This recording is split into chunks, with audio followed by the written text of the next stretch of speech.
Hi friends. AP లాసెట్‌కి సంబంధించి answer key అయితే వెబ్‌సైట్‌లో పెట్టడం జరిగింది. మరియు 11, 12 తారీఖుల్లో ఆబ్జెక్షన్స్ అనేవి వాళ్ళు రైట్ చేయమన్నారు. ఏపీ లాసెట్‌కి సంబంధించి ఏదైనా ఆన్సర్ కీకి రాంగ్ ఇస్తే లేకపోతే క్వెషన్స్ కానివ్వండి, లేకపోతే ఆన్సర్స్ కానివ్వండి, వచ్చిన పత్రంలో సరిగ్గా లేకపోతే మనము ఆబ్జెక్షన్స్ పెట్టవచ్చును.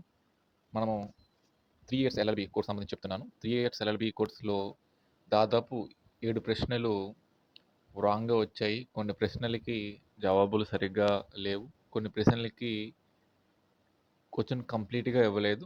మరియు క్వెషన్ అనేది రాంగ్‌గా ఇచ్చారు. మనం వచ్చేసి 4 ఆబ్జెక్షన్స్‌కి పెట్టాము. సో, చూద్దాం ఏంటని. ఇక్కడ 3 ఇయర్స్ ఎల్ఎల్‌బీకి సంబంధించి మాస్టర్ కీ అనేది పెట్టడం జరిగింది వెబ్‌సైట్‌లో. మీరు వెళ్లి చూడవచ్చును. ఆ క్వెషన్ పీడీఎఫ్‌లో 75వ క్వెషన్ పార్ట్ సిలో లీగల్ యాప్టిట్యూడ్. ఇక్కడ మనకి customs which have the force of laws or చట్టం యొక్క బలాన్ని కలిగి ఉన్న ఆచారాలు.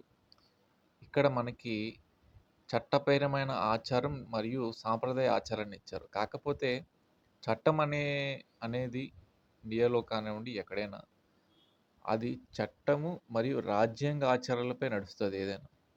సో, ఇక్కడ ఫస్ట్ ఆన్సర్ అనేది ఆన్సర్ కీలో ఇవ్వడం జరిగింది. మన రెస్పాన్సిబుల్ షీట్స్‌లో చూసిన ఈ ఫస్ట్ ఆప్షన్ అనేది రైట్ అని ఏపీ లాసెస్ వారు చెప్పడం జరిగింది. అయితే నేను దీని మీద అబ్జెక్షన్ రైట్ చేశాను.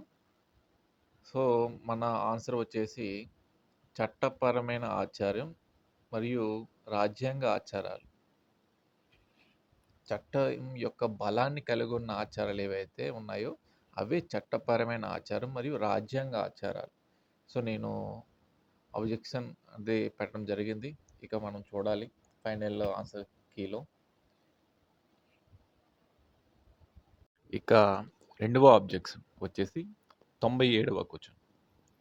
3 ఇయర్స్ ఎల్ఎల్‌బీకి సంబంధించి ఏవైతే ఏపీ లాసెట్ వారు మాస్టర్ కీ అనేది విడుదల చేశారో ఆ పీడీఎఫ్‌లో ఉన్న 97వ question which is the punishment for theft under the Bharatiya Nyaya Samhita.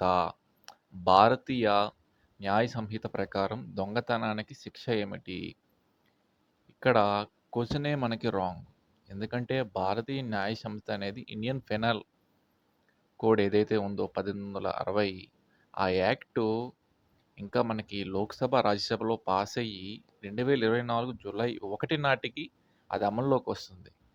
So, మనకిక్కడ ఇండియన్ పెనల్ కోడ్ ప్రకారం దొంగతనానికి శిక్ష ఏమిటంటే దానికి కరెక్ట్. ఇక్కడ క్వెషన్ అనేది మనకి రాంగ్‌గా ఇచ్చారు. దొంగతనానికి జరిమానా, జైలు శిక్ష 2 ఇండియన్ పెనల్ కోడ్ ప్రకారం. అయితే ఇండియన్ పెనల్ కోడ్ అనేది ఇంకా రీప్లేస్ చేయబడలేదు. 2024 జూలై 1 తారీఖు నాడికి అది అమల్లోకి వస్తుంది. సో, ఇది మనము రెండవ ఆబ్జెక్షన్ పెట్టడం జరిగింది. ఇక మరి కమిషన్ వారు చూస్తారు. ఆన్సర్ ఫలితాల్లో మనకి ఫైనల్ ఆన్సర్ కీలో మనం చూడవచ్చును. ఒకవేళ మనకి తగ్గట్టుగా వస్తే మళ్ళీ నేను దీనిపై వీడియో చేస్తాను. ఇక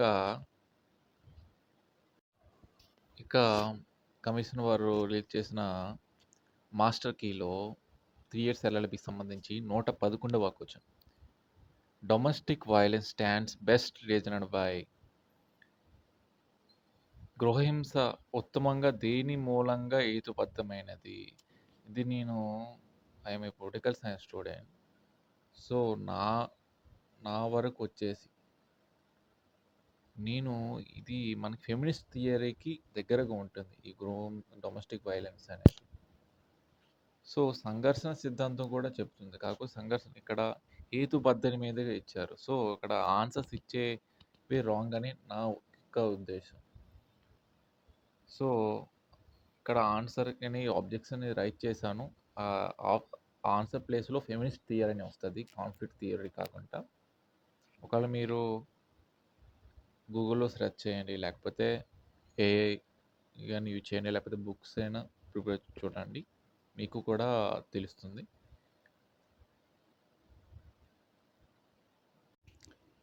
ఇక మాస్టర్ కీలో కమిషన్ విడుదల చేసినటువంటి మాస్టర్ కీలో 120 క్వెషన్. ఇది చాలా వరకు పెట్టుంటారు ఎవరైతే ఇంగ్లీష్ మీడియంలో. తెలుగు మీడియంకి సంబంధించి మనము ఎందుకంటే టైం అయిపోయేది చివరి క్వెషన్ కాబట్టి మనము సరిగ్గా చూసి ఉండము. నేను కూడా అలా చూడకుండా పెట్టేసాను answer. So, sending unsolicited messages via internet. Internet ద్వారా ఆయాచిత సందేశాలు పంపడం. ఇక్కడ క్వెషన్ అనేది తెలుగులో రాంగ్ ఇచ్చారు. కాకపోతే నోటిఫికేషన్ విడుదలయ్యేటప్పుడే కమిషనర్ వారు చెప్పారు. ఒకవేళ క్వెషన్ పేపర్‌లో తెలుగులో రాంగ్ ఇచ్చిందనుకోండి, ఇంగ్లీష్‌లో వచ్చిన దాన్నే మేము కరెక్ట్ చేస్తాము. సో, ఇంటర్నెట్ ద్వారా అనుచిత సందేశాలు పంపడాన్ని అక్కడ మనకు అర్థమవుతుంది. ఇక్కడ ఆయాచిత అనేటప్పటికి మనకు ఆన్సర్ అనేది తెలుస్తుంటది. అనుచిత అన్నప్పుడు ఆన్సర్ తెలుసుంటది.